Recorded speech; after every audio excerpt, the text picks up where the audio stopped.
Hello दोस्तों, आज हम बात करेंगे मोबाइल कैमरा के बारे में। आज के टाइम में मोबाइल में भर भर के कैमरे दिए जा रहे हैं। किसी में 2 कैमरा है, किसी में 3 कैमरा है, किसी में 4 कैमरा है, किसी में 5-5 कैमरे दिए जा रहे हैं। तो इसी चीज़ पे आज डिस्कस करेंगे कि वो 4 कैमरे या 5 कैमरे का यूज़ क्या है। क्योंकि अगर आपने एक 4 कैमरे वाला फ़ोन खरीद के रखा हुआ है और आपको उसका यूज़ पता ही नहीं है, तो फिर उस मोबाइल का कैमरा आप ढंग से यूज़ ही नहीं कर पाएंगे, क्योंकि आपको पता नहीं है।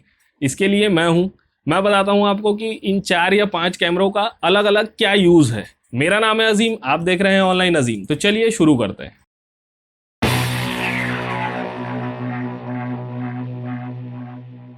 आज के टाइम पे इतने सारे कैमरे देना चालू कर दिए हैं, जैसे कि ultra wide camera, depth sensor, telephoto lens, monochrome lens, micro camera.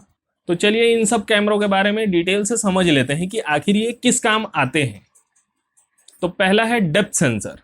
Depth sensor basically normal भाषा में बताऊं तो ऑब्जेक्ट को बैकग्राउंड से अलग करता है।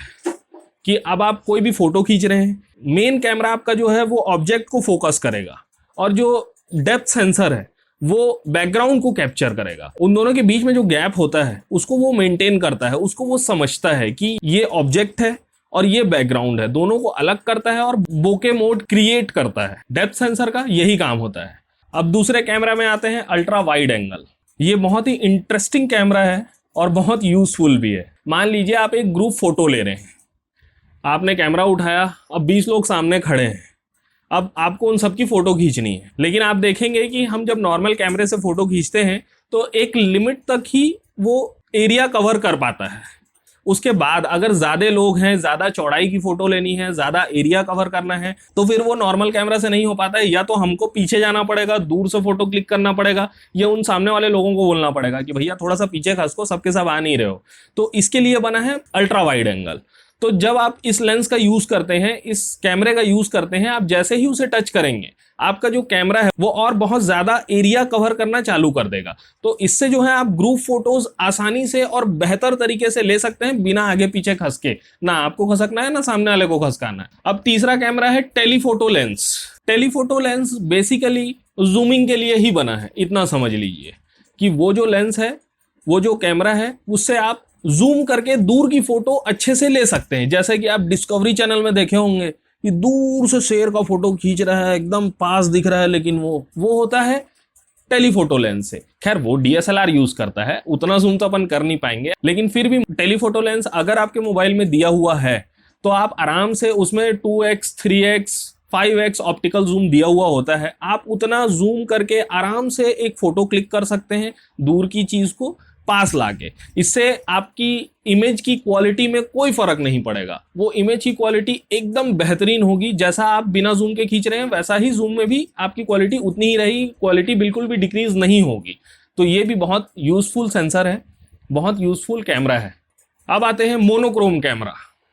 ये कैमरा बहुत कम स्मार्टफोन में देखने को मिलता है, लेकिन जिसमें देखने को मिलता है वो बहुत इंटरेस्टिंग है।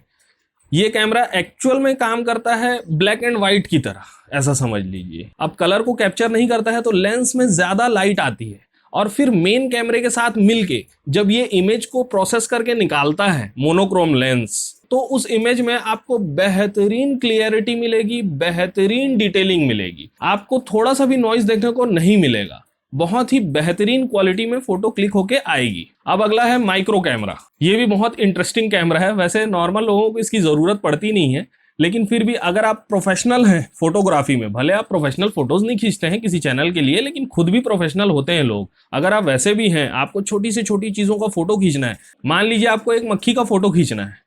अब वो छोटा सा ऑब्जेक्ट है, लेकिन अगर आप उसको नॉर्मल कैमरे से खींचने की कोशिश करेंगे तो वो थोड़ा ना थोड़ा उसमें नॉइस आ जाएगा, वो थोड़ा ना थोड़ा दिक्कत करेगा।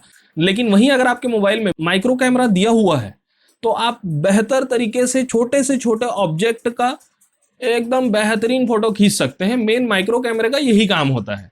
तो इतना से आप समझ गए होंगे कि इतने सारे कैमरों का भी अलग अलग रोल है, अलग अलग काम है। ऐसे ही देखने के लिए नहीं दिया है भाई। उम्मीद करता हूं आपको अच्छे से समझा पाया होऊंगा और आप समझ पाए होंगे। अगर मेरी बातें समझ आई हो, पसंद आई हो, तो प्लीज चैनल को सब्सक्राइब करिए और बेल आइकन को क्लिक करिए, जिससे मेरे वीडियोस आप तक जल्द से जल्द पहुंच सकें। जय हिंद।